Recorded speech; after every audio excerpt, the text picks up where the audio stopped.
Hello everyone and welcome to this Fantasy Fellowship Author Q&A session. My name's Rob and joining me today for this Q&A is Christopher Ruocchio. Christopher is the author of the fantastic Sunita series, a space opera / epic fantasy which follows Hadrian as he chronicles his journey through life. I read Empire of Silence, the first book in the series, early this year. And before I even start this interview, I'll say that if you haven't read it, then go add it to your TBR now. It is superb and it shot to the top of my all-time favourites straight away. Be sure to keep watching this video to find out how you can get your hands on a signed hardback edition of one of Christopher's books at the end. So, welcome, Christopher. As I just said, recently finished Empire of Silence and loved it. I can't wait to continue Hadrian's journey. Alongside that, we'll try and keep this spoiler-free.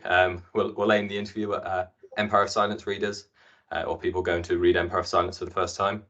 I will myself put my fingers in the ears if it looks like we're going to spoil something.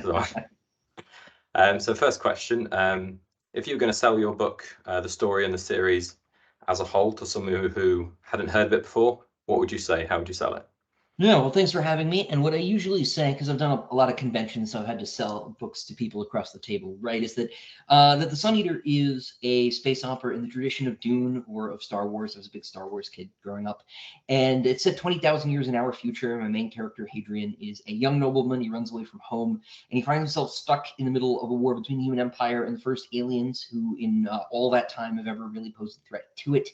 It's written kind of like a memoir. He tells you what is written like a memoir. He tells you on page 1 that he is the man who ended that war and dealt with the aliens. His story is why and how and about all the things that didn't make it into the official history. So you mentioned some of the influences there. So the book draws heavily from Dune, from what I see anyway. And people have also likened it to Name of the Wind by Patrick Rothfuss. Reading it, you can see those influences. I self see Hadrian very much as he's got that Paul character about him from Dune, but then he's lacking that father figure that Paul had, and I think that really comes through with how he reacts to situations and the situations he gets put in. He definitely doesn't have that supportive, respecting father figure. And then you couple that with kind of the look that Kvothe has, and how he narrates in Name of the Wind, and you get a kind of close approximation of Hadrian's early life in that first book. Aside from those influences, where did you draw from for this series?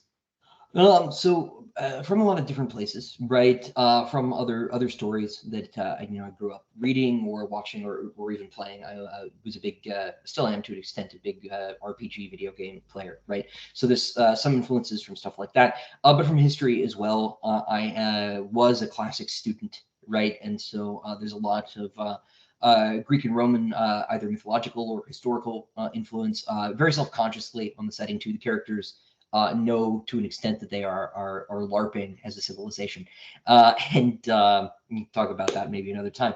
But so there's a little bit of everything as far as other like works of science fiction.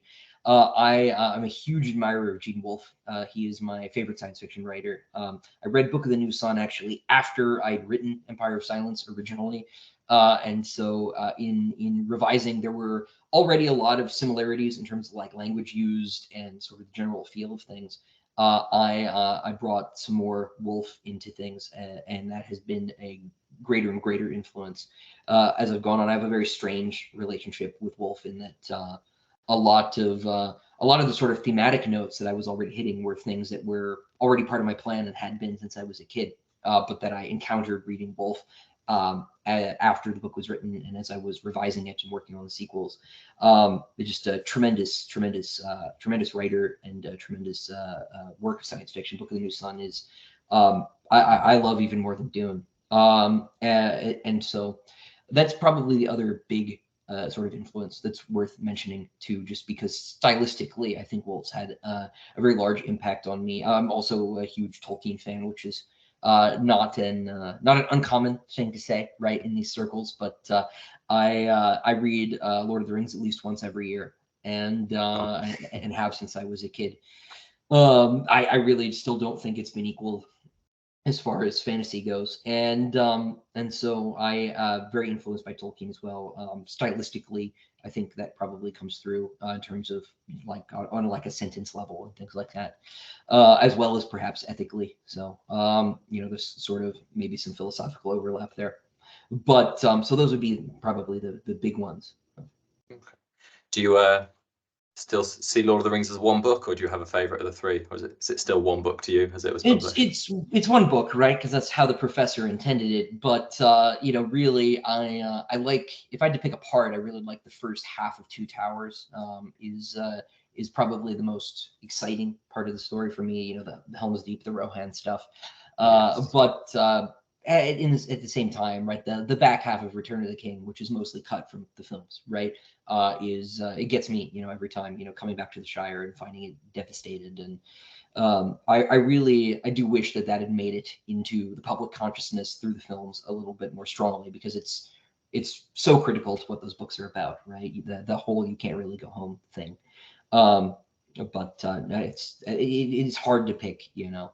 I recently re-listened to them with the Andy Serkis audiobooks. Oh yeah, I those are really great. recommend that. It's fantastic. His voice acting is just incredible. Yeah, he's tremendous. So next question then. So I know myself, I've watched a few of your other interviews. You've got a background in classical literature. Personally, I think you do get a feel for that. I think it comes across in those first few pages, especially when Hadrian's talking about his beginnings. How much does your classical knowledge influence your writing? Do you pull inspiration directly from the genre, or do you find it's just kind of an influence on the writing style? It's less a stylistic influence, I think. I think my style is more modern, right? I think, like I say, it's more influenced by the fantasy and science fiction novels that I read growing up and still read. But as far as world building and sort of character motifs, things like that, there's a lot of classical influence. The world building, like I said, is very self-consciously neoclassical, right? This is the Solon Empire, the civilization of Hadrian's day, is the result of humanities having survived a brush with artificial intelligence, right? And as a consequence of, we tried this whole technocratic, state thing. Why don't we just be as human as possible? They go back to their own history and they've rebuilt this civilization by cribbing random pieces of, medieval and classical history, usually out of context and in weird ways, to build this sort of new society. And they'll use words incorrectly, right? I remember I got an email from a reader once who's like, that Decurions aren't, officers who are in charge of 10 guys, right? I'm like, oh, I know. But a lot of people don't when they read the word the first time. They're like, oh, it's like Centurion. And so there's a lot of deliberate mistakes in the world building as far as characters, as far as the civilization's trying to reconstruct something like classical antiquity in the future, right? And some of that is wrong on purpose, right? There's an example, there's a bit where Hadrian relates the story of Pandora's box, but it's gotten confused with Schrodinger's cat in one of the books, right? And I love doing things like that, right? And what's really fun is, as a consequence, sometimes you get readers who are like, hey, I can't find any references to this, like, ancient philosopher. I'm like, oh yeah, they don't exist. Like, they, there's just stuff that gets confused and tossed in there. So that's all, pretty important for things like world building. Hadrian is, of course, very, let's say, well-lettered, right? He knows his Dante, he knows his Sophocles and things like that, and will constantly reference them. And that's because a lot of science fiction tries pretty consciously to break from the past, right? There's this sort of this sort of idea in writers like Asimov, right? That we should move forward, and that as a consequence of doing that, we are detaching ourselves from humanity's sort of cultural patrimony. And that's not really how it works, right? It's been 6,000 years since ancient Sumer, but people still hear about Gilgamesh, right? And people are vaguely familiar with the story, even if that's all they're familiar with about the Sumerians. And I think the longer things stick around like that, the more sort of reduced they get, right? The more boiled down. And those little, whatever's left after you do that reduction sort of sticks with people. So we have these sort of cultural residues, even if people aren't really familiar with, like Gilgamesh, right? Or maybe the Egyptian stories or something like that. They've heard of them, right? And so I wanted to build a future that hadn't abandoned or forgotten a lot of that stuff, right? Because I was always struck by the bits in stories like Dune, right, where there would be an explicit reference to Old Earth, right? And those were really the really interesting world building moments for me. And Frank Herbert kind of shies away from those. He doesn't do them very often. and I wish that he had. And so I've been talking about like Dune being an influence, right? I love Dune, but I have some very strong disagreements with it, and I wanted to sort of address those. And the fun way to address your disagreements with a novel is to write another novel. It's not to sit on the internet and complain about it, right? So the sort of classics background really came in, and it played a part in this sort of responding to or critiquing other works of science fiction that I enjoyed as a kid and still enjoy. So Cool. Cool. There's a lot of knowledge there. I have a tendency to ramble, so you might have to No, it's cut fine. me People down enjoy sometime. listening to it. So Yeah. it's fine. So you touched on this question a little bit when you were going through there, but there's some minor spoilers, but it doesn't divulge any major plots. This so Hadrian's Galaxy is very much under Imperial rule, and you have Yes. the Chantry, the religious organization that it's like almost controls the knowledge of the old world. And there's very little room for democracy or like a Star Wars prequel style republic in that world. Is that how you see the future of the human race when we are spread across the stars, or was it more writing choice to avoid getting bogged down in politics?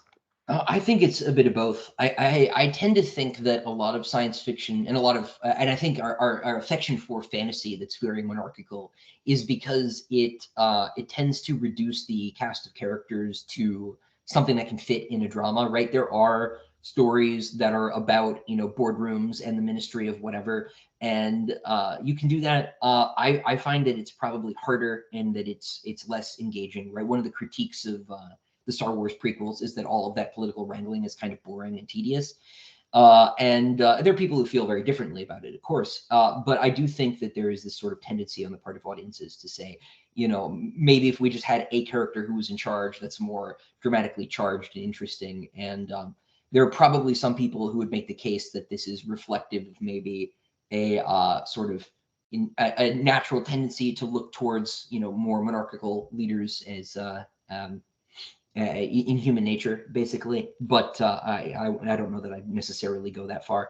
But I do. I don't make any claims to be predicting the future. I'm just inventing one that I think is dramatically interesting. I think science fiction writers as a whole, as a species, tend to overstate their predictive powers, right? We like to point at like the Star Trek communicator and be like, look, we predicted the cell phone. And like we already don't use cell phones like they do in Star Trek with the communicators, right? We're not going to have flip phones by the time we have warp drives. We already don't have flip phones, right? So I think that thinking of science fiction as predicting the future is kind of a mistake. I think that it says a lot more about now if it says anything, and all it might be saying is just that, like, oh, isn't this fun, right? Or isn't this interesting? I don't see myself as any sort of prophet, nor would I claim to be. So I hope that answers the question. Yeah, very much. So one of the main themes through Empire of Silence is languages. Hadrian himself is described as a translator, a linguist. How was it fabricating these different languages? Did you base them off existing languages? Were they completely brand new? And to what extent did you have to develop them to make them work in the story? Yeah, so the only one of the languages that's in the books that's to any degree really developed is Cielsen, the alien language, because it's the one that gets used the most. The other human languages, which are usually or which are always descendants of existing ones, I'm not a skilled enough linguist, right? I'm not Tolkien to imagine what a sort of pidgin of English and Hindi might sound like 20,000 years from now, right? So like I can't do that credibly. So when I do that, I usually will just I'll punch some sentences into Google Translate, see what the thing I want to translate it into looks like in a couple different languages, and sort of smush them together and change some spellings. Usually what I do with the odd bit of dialogue that's in one of these future human languages. But the alien language, obviously, there usually is like 200 lines of alien language in each book. They may be very short lines, right? One or two words, but I needed to actually have a grammar for that so that it would appear consistent. So I have been working on that kind of on a sentence by sentence basis as I go. I'll translate everything. I'll tag the sentences I need to translate as I'm writing, and then when I finish writing the book, I'll go back and work on them.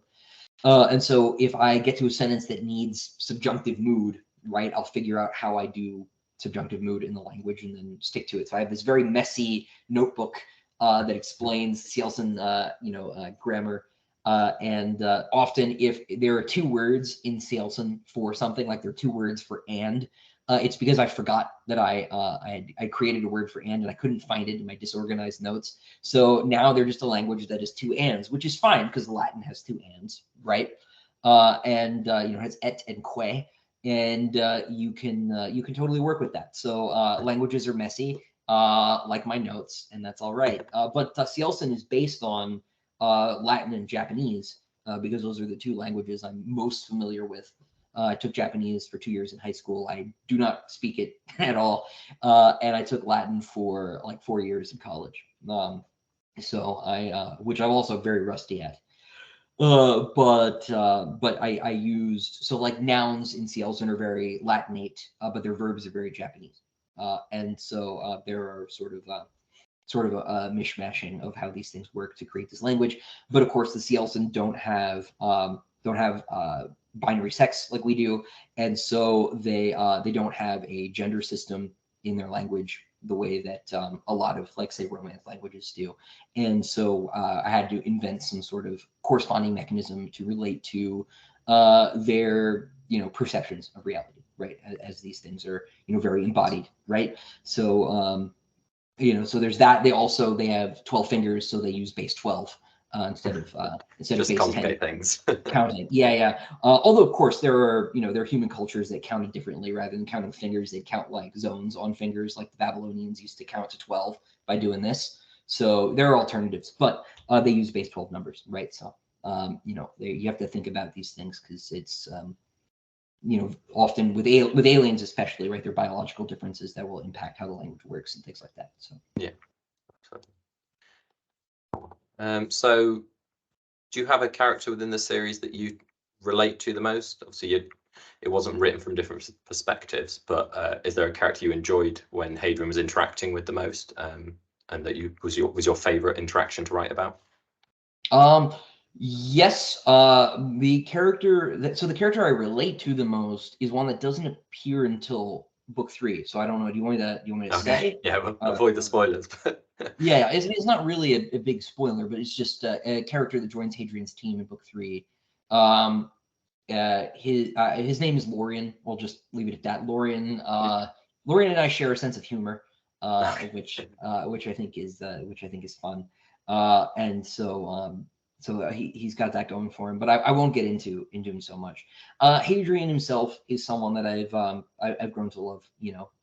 Working with, so to speak. It's very weird to talk about made up people like they're real, right? Although a lot of writers do that with alacrity. But yeah, so Hadrian, I've spent a lot of time with, and when I do write short stories or novellas from other points of view, I often miss his voice, right? I have a lot of questions about how much of my writing style is Hadrian at this point, because I've written at this point 5.5 novels and a novella in his voice, right, which is most of what I've written.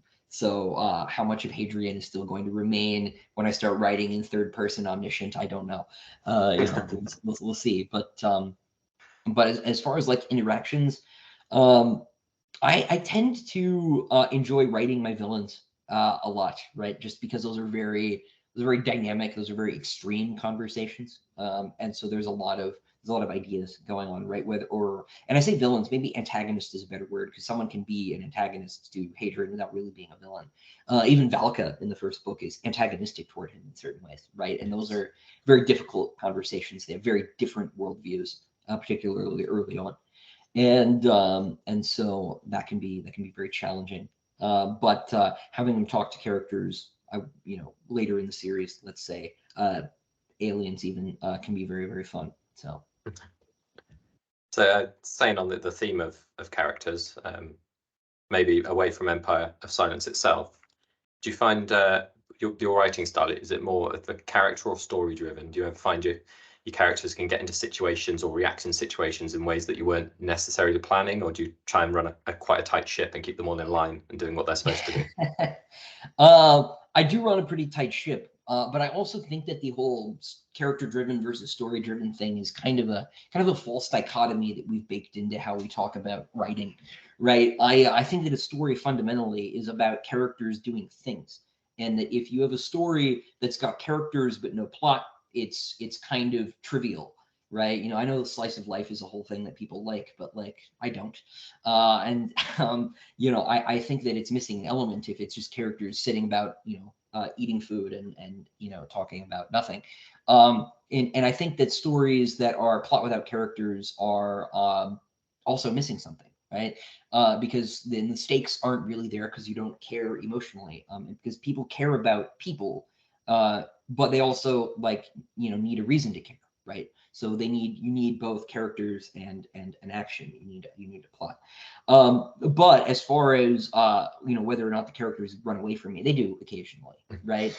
I'm a pretty thorough outliner, or have been at least since book 2, and but you find that, like, it's one thing outlining, right, a situation, and then another thing writing it, because you'll get to a place and be like, wait a minute, when I was outlining, I totally like didn't think about this, but it becomes very clear once you start writing a scene, like, oh, I forgot about, you know, I forgot about the chantry, right? How would they respond to this situation? And I didn't put that in the outline, because an outline, you know, you're not investing as much time and attention in, right? Because you're thinking about it on this sort of higher level. A lot of those little details don't really manifest until you start writing, and so you have to be a little bit more dynamic, right, in the moment.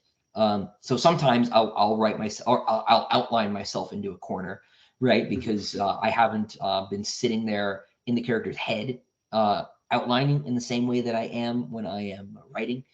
Um, but that's less to do with like characters being a dominant force over plot or something like that, and more to do with like levels of resolution in thinking about the actual story craft, right? So when you're outlining, like I say, you've got this sort of higher level, lower resolution look at how everything's happening. But when you get close up, in the same way, like if you're painting something, right, you might think, like, and I'm not a painter, but you might be looking at this big composition and you've like sketched everything out before you start painting things, but you realize, like, oh, this is actually a really big spot that I thought was just going to be red, right? And it's so big though that like it needs like some more detail in it. Like, what's that detail going to be? And as you sort of hone in on it, you find you need to add more stuff, and that's usually the stuff that comes in when I'm writing, and often that's because the characters, you know, are more complex than my outline is giving them credit for being, right? At least in the moment. And hopefully that makes sense. Yes, yeah, absolutely, yeah. Yeah. So going right to the beginning of your journey as a writer, I know you started out quite young. How was your publishing journey, and what was your initial drive and reasoning for starting the Sunita series? Yeah, so it's hard for me to pick a like an initial sort of reason, right? Because I've been writing in some form or other, I'll say seriously, since I was like 8 years old, right? I always wanted to tell stories in some form or other, right? As a kid, maybe that would have been like, oh, I'm gonna make video games, or I'm gonna tell, you know, I'm gonna make a movie or something. I didn't know that I was gonna do novels at age 8 necessarily, but you know, that's as far as like actual mechanical skills, right? Writing a novel is a lot easier than making a film. Like I can do that by myself. So I backed into being a novelist because you don't have to actually like have a team and learn how to use a camera and all this stuff. So I've always been telling some kind of story, and I don't know when the story that I was telling became the Sun Eater precisely, because there are parts of it, there are character names and things like that that have been, you know, around since it was a fantasy story that I was writing on the margins of my math notes in 4th grade, right? You know, there's some pieces that have made it all the way through, but like, boy, it was a completely different story, right? You know, so Ship of Theseus style, it is turned into the Sun Eater over all this time. But as far as like the serious publishing journey stuff goes, when I got to college, you know, I decided I was getting an English degree because I hate having backup plans, apparently. And so I sat down and I said, okay, I need to take this seriously. I need to get the book done by the time I graduate, because like, boy, it would be nice if I could be a writer and not have to get a day job, right? Not really recognizing how outlandish and unlikely a scenario that was. So I did finish the book though. I finished it my senior year in college, and I worked on getting an agent. And by that senior year, I was interning for Baen Books, who are a science fiction publisher here in the US. They are not my publisher. Because I didn't want to be the intern that was like, "Hey, boss, I know, like, you aren't paying me in anything but college credit, but will you look at my book?" So I didn't do that, but I did get a hold of their agent directory, which saved me some Googling, right? So I had all the contact information for a bunch of these agents, and I sent out cover letters and writing samples as one does, sort of classically. And I think it was rejected 51 times by agents over the course of the 10 months or so I was applying. And I did get an agent shortly before I graduated, and I graduated December 2015, and I sold the book in January. It took about 2 years for it to come out, which, if you know anything about publishing, is not unusual. But the funny thing about that, though, right, is once you're a professional writer, they expect you to, in most cases, turn in work regularly and at speed. So I needed to learn how to do that. So with the second book, I started outlining, and I've been a lot more thoroughgoing as far as technique and process ever since I need to get a book out approximately every year. Especially with as long as they are. So I would like to have 2 a year if I could, but we're not quite there yet. So no, I know people are having 1 a year is much better than some. It's nice to start a series knowing one, you've got 4 books ahead of you, and that the writer's churning them out once a year. It's it's a good feeling. Yeah, it's more comforting to my readers, I think. Yeah. So, and this one's almost done. I have one more book, so then the series will be finished and people can rest easy. So, out of the two, so there's obviously your first book. You said was years in the making, from when you were very young, and then your second book you used the a lot more outlining and planning. Which did you prefer in the method of writing? I find the outlining is really helpful. I think we have this sense that, like, to be a writer means that you need to be this sort of pure being that just sits down and writes. Maybe that's because it's how, like, Stephen King does it, and we just have this sort of sense that, like, well, he's the guy, right? So we should be like him. Or maybe it's an older sort of bias that people think that's how it's done. But there's, like, no wrong way to do it as long as the way you're doing it produces a novel by the end, right? And I think that writing is a craft. It's a trade. It's like carpentry or masonry or any of these things, right? And there are techniques for how to do that properly. And there, of course, there are many alternative ways to do this, right? There are, theoretically infinite number of ways to make a table. But there are sort of rules of thumb, right? Like the rule of thumb itself that, is relevant to to this, to whatever your trade may be, right? So, like, outlining, I think has been really helpful, because for me, I find that a lot of my writer's block is down to failing to know what the scene is about, right? And so if I've taken care of that in the outline, I can think about what the scene is going to be before I have to think about how the scene is going to play out, right? In terms of, like, worrying about things like sentence structure and things like that, right? Actual style, because trying to do that and worry about what you're going to write at the same time is really hard. And if you break that down and you outline first, then you don't have to stress as much about what you're writing about, because that's been determined already. So you can make your job, or I can make my job, a lot easier by outlining in advance. And that allows me to write books much more quickly, because I'm not really staring at a blank page anymore, right? I'm staring at the outline. And I'm not sitting there overwhelmed by the amazing magical task of turning an empty Word document into a novel, right? Because, like, that's really hard, right? But turning an outline into a chapter is a lot easier. So I outline everything now, including short stories. So, yeah. Cool. So you mentioned I said I watched a couple of previous interviews, and you mentioned in one of those that you were looking at building a new fantasy world that you're hoping to explore after Hadrian's stories come to an end. There was even talk of a map. Obviously, being a fantasy book club, we are big fans of maps in books. We even had one of our resident authors and artists, Kieran Larwood, hosted a map making workshop in our convention this year, where we got everyone involved drawing maps. So can we see the map? Is that possible? And no, it's downstairs, actually, and it's not really in a state to show anybody. It's also hard to fit in frame because it's on one of those big sheets of paper, right? But no, it's downstairs, and I don't know when I write, if I write a fantasy, when I write a fantasy, that it'll even be that setting. So I don't want to get people too excited in case it Yeah. never comes to fruition. Really, its primary function at this point is saving a bunch of place names that I made up, so that when I do work on the actual fantasy setting more seriously, maybe the continents won't even look the same, right? I might redraw them, because it's been a long time since I set the pen to paper to make that map, right?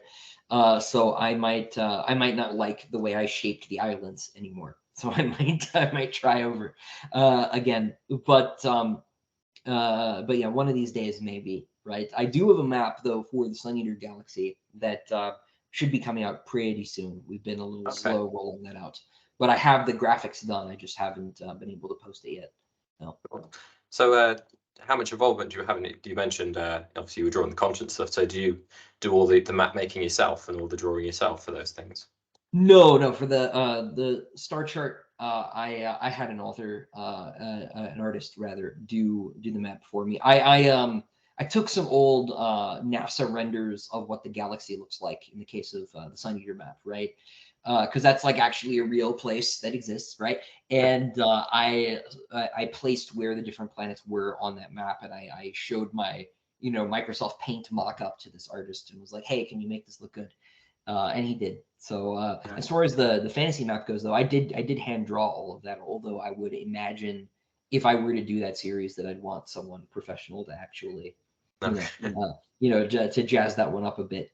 But we'll see when I get there. I have a couple different fantasy ideas that might fit in the same world, and they might not. We'll see if I do that next, or if I do something totally different, or I might even stick in the Sun Eater world and do some standalone novels next. We'll see. Yes, yeah, I know the Underwriter Books, who's actually providing one of the books for the giveaway that we'll launch off the back of this interview. Is they've just bought the Queen of Mid-Ashes special edition out, which immediately went into my basket to match all the other editions that I've got. But yeah, looking forward to getting hold of that one. Yeah, they do tremendous work. That first special edition they did for The Lesser Devil and Other Stories was just beautiful. I'm very excited to see the new one myself. I haven't gotten mine yet, so I'm very, very much looking forward to that. Yes, yeah, me too. So a question we love to ask the new members of our community as they come in, and authors that we have the opportunity to talk to, is if you could only read one book for the rest of your life, what would you choose and why? It would be The Lord of the Rings, right? So we touched on this a little bit earlier, but most books I find, and this is probably true of mine too, right? Diminish after a certain number of rereads, right? Lord of the Rings isn't one of those. I find I get more out of it and new things out of it every time I reread it, and that's not true of most books, right? Like I said, I've read it a lot growing up. I didn't really go to the library very often. It was kind of on the wrong end of town. So if I wanted to get a new book, it was usually I'd have to buy one. So I'd have to save up my allowance or Muslim lawns or something like that to get book money. And I had the Lord of the Rings audiobooks, the old Robert Inglis recordings, which as great as the Andy Serkis one was, I've listened to that one so much that it's kind of definitive for me.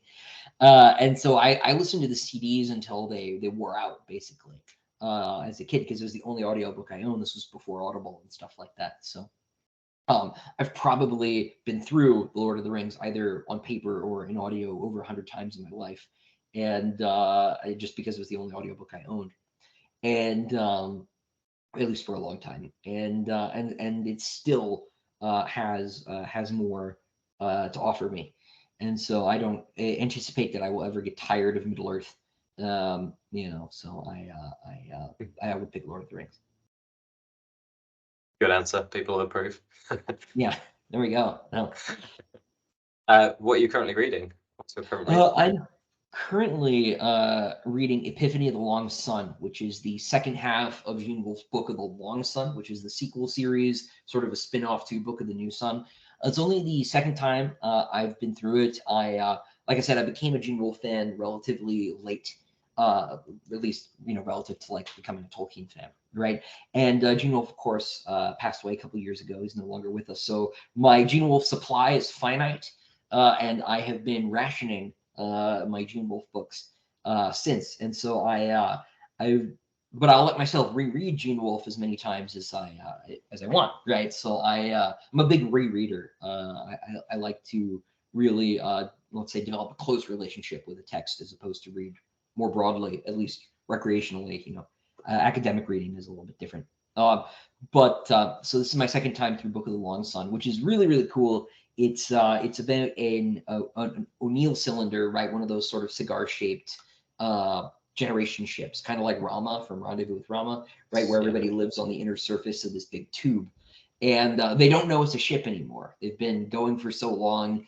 And they started out as kind of agrarian peasants that were put there by the emperor anyway. So they have no clue that this is a spaceship. They don't realize that their gods are the AI backups of the personalities of the emperor and his family that launched with the ship, right, to try and rebuild humanity's empire after its long collapse, right? And it's this very sort of interesting contrast, right? Like there are robots running around, but nobody really thinks of them as robots. Really, they're just chemical people, right? They're just we don't really know what that means. Really, you don't have a concept of electronics, right? Really.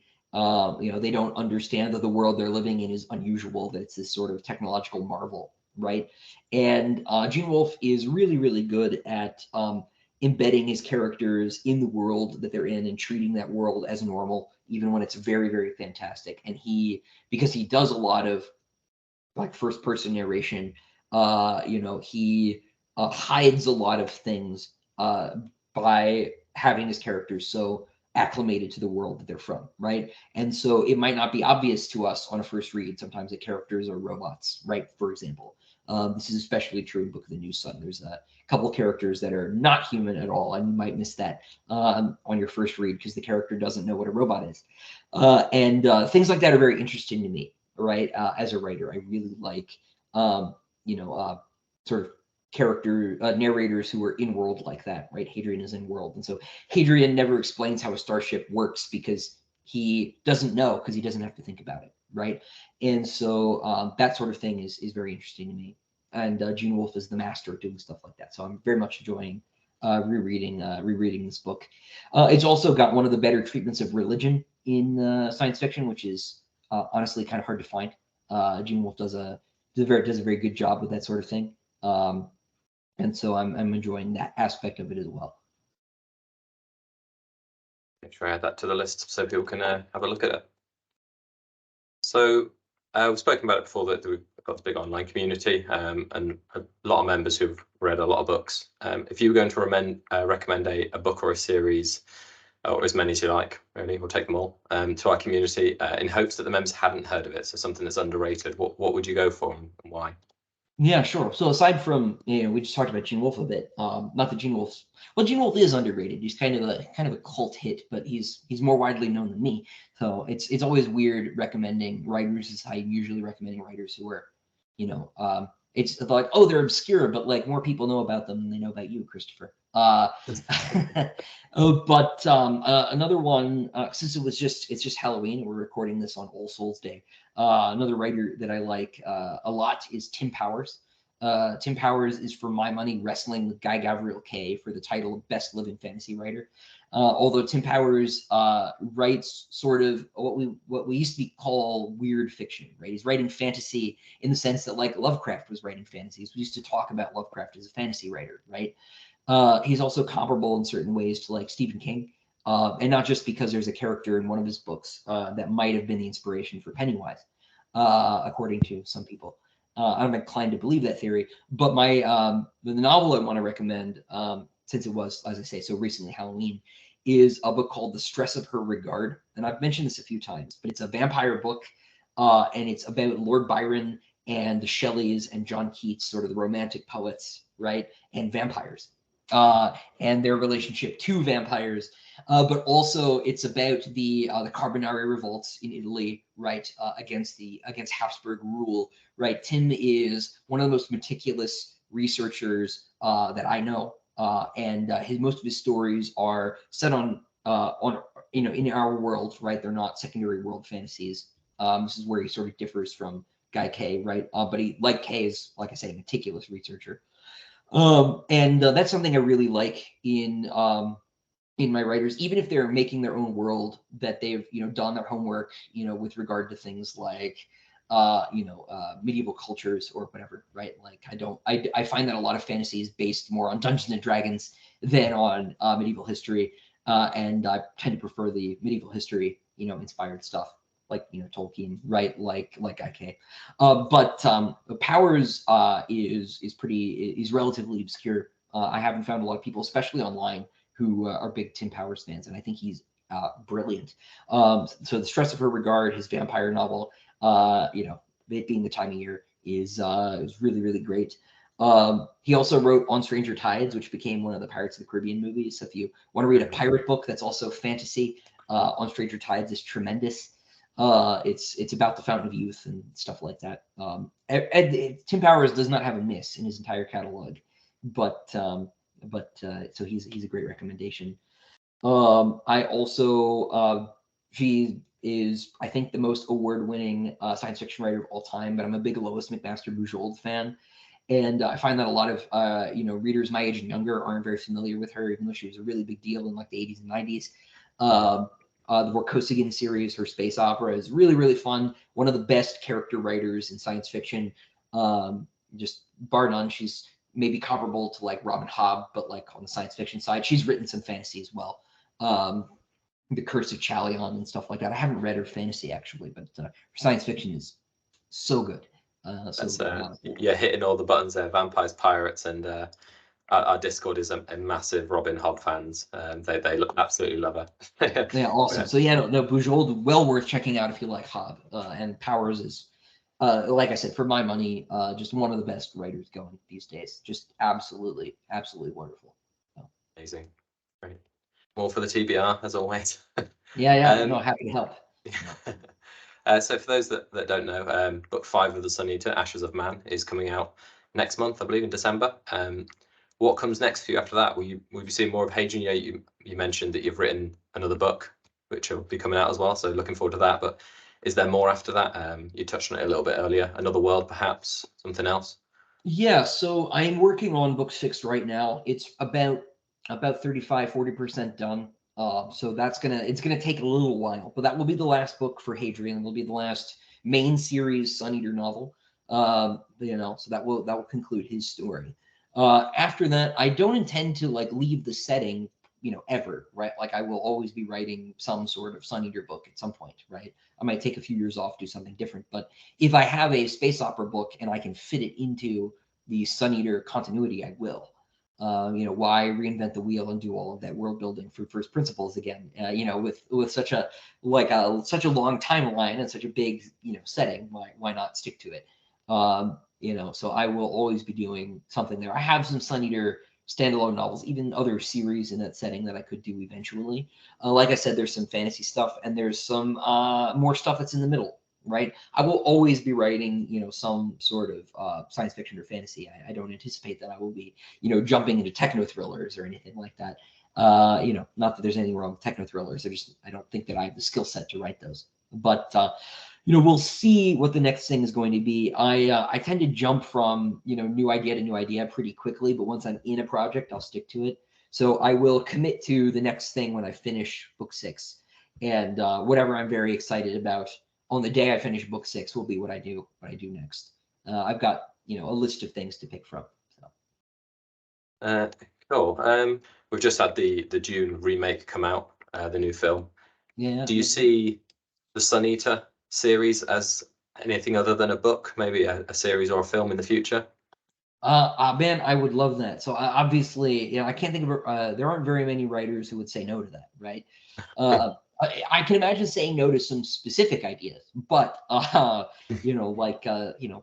Tolkien telling the Beatles to go away. But no, I would love to see the Sun Eater in other media, right? Whether that's a feature film or animation or series or video game would be great. Like I said, I'm a big fan of role-playing games.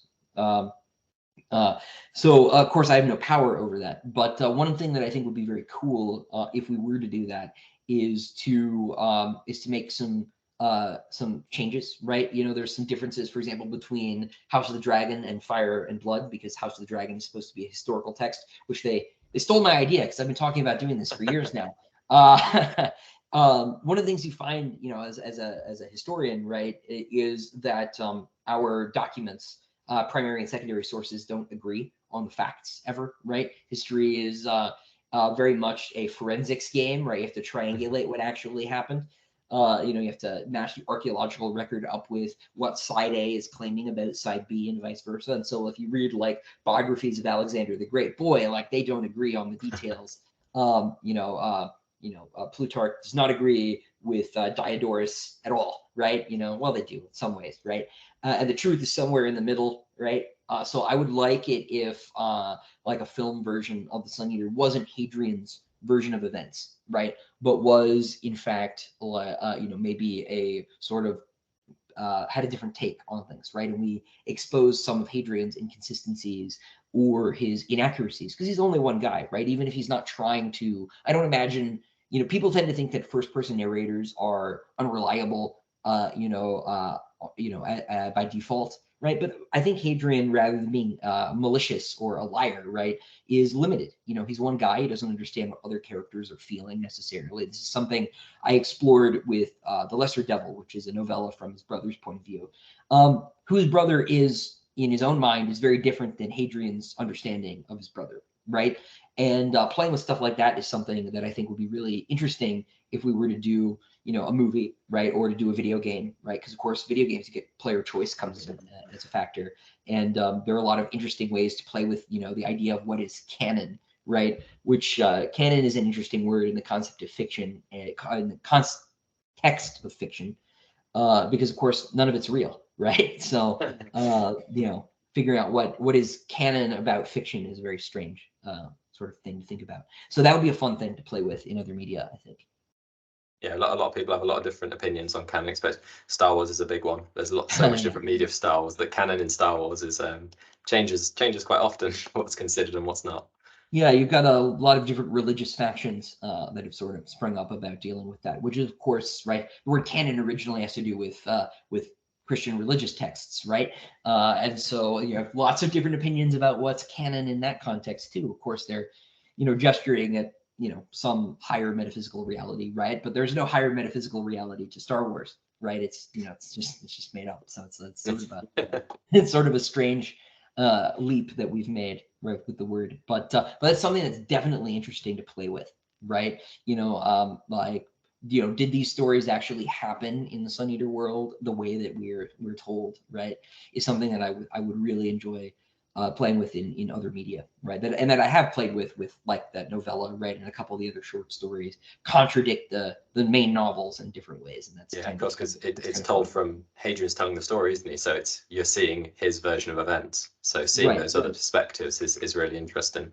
Right, and having like, was it all a lie? Yeah, it's all made up. Well, it is fundamentally all a lie. Ultimately, right? It's not our future, but it's fun to do that, right? Because you can point at, you know, what the real story might be, and then I give, you know, my readers something to fight over, which is good for them, right? It's healthy. So you mentioned RPG there, and is that like Dungeons and Dragons style RPG, or different? What kind of games are you? The games that I like to play are, I like the Witcher games, for example. I grew up playing a lot of like Japanese games, like the Tales series, or I really like, these are pretty obscure, but there are a couple games for the GameCube called Batten Kaitos that I really liked. I like Lost Odyssey is a really good game as well. That was on the Xbox 360 back in the day. I like a lot of games like that. Very sort of story driven. Because you can do things in different media that you can't in literature, right? And like player choice, right, is one thing that you obviously can't really do. Like there are choose your own adventure books, but no one's made that work in a serious, novel context, right? That would be a really interesting experiment. But I like, I like the sort of stories that take advantage of their media in different ways, right? So if there are some stories that really take advantage of the fact that you're playing a video game, right? They will like use things like in Metal Gear Solid, right? They will they'll do funny things where they make you unplug the controller and stuff like that to simulate how your character is like losing their mind, right? And you can play with things like that. You can kind of do that in novels too, in a little bit more of a restrained way. Famously, you've got like House of Leaves, which is a very difficult to read book, right? Because it plays with the actual formatting of the text in interesting ways. But stuff like that's very sort of interesting to me as an artist, right? Because we're talking about those storytelling techniques and things like that, and really pushing the limits of what's possible as an artist is something that I'm interested in. I haven't really done as much. This is one of the reasons I like Gene Wolfe too, because he plays with perspective and world building in interesting ways without really playing with formatting, right? But he will in books like Fifth Head of Cerberus, right? The point of view character is not actually who you think it is, right? And you've been tricked because of the science fictional elements playing with first person narration in interesting ways and things like that. Not to really spoil it, but I find things like that very, very interesting and fun. And I will definitely try to play with more of that, in the future. It's good. It definitely has. Anita definitely has the makings of a great game in it. If it gets to that kind of media, because it's got the massive open world. It's got the sheer variety of what you can do. I mean, you could spend years if you wanted just as a gladiator, couldn't you? I think like options are endless. snapshotting, if we're going to do a Hadrian game, right? Snapshotting a period of his life and kind of keeping it, and not trying to do the whole book series or anything like that, but telling a story maybe between the books, right, would be fun. This is one of the reasons that there are giant gaps between each of the books in the series. Is I can always go back and tell new stories, right, from other points of view or in other media. And I think that would be really fun and a way to grow the story without, because very often the problem with doing like prequels or in between stories is it makes the stories smaller as a whole, right? By explaining things or giving too much context or something like that. But if you sort of, one of my thoughts in building the series has been to find a way to tell the story in a way that leaves those openings kind of pre-made, right? If we wanted to go back, or if I wanted to go back and do a novella, or maybe make a game right down the road if somebody's interested in doing that. There are ways to do that kind of built in already, instead of trying to shoehorn stuff in where it has no business being, so. I think Star Wars is struggling with that at the moment, where they're trying to weave their story around so much existing story already. Some things are overlapping a bit. Yeah, and taking, this is a problem I had with a lot of the old Star Wars stuff too, is that like by the end of sort of the old we'll call Legends now, Luke Skywalker is in the course of 20 years saved the galaxy from like 400 different giant threats that were at least as big as the actual movies, and some of them were even bigger than the actual movies. And that always bugged me. It was clearly not the result of careful planning, and that's true of the new stuff too.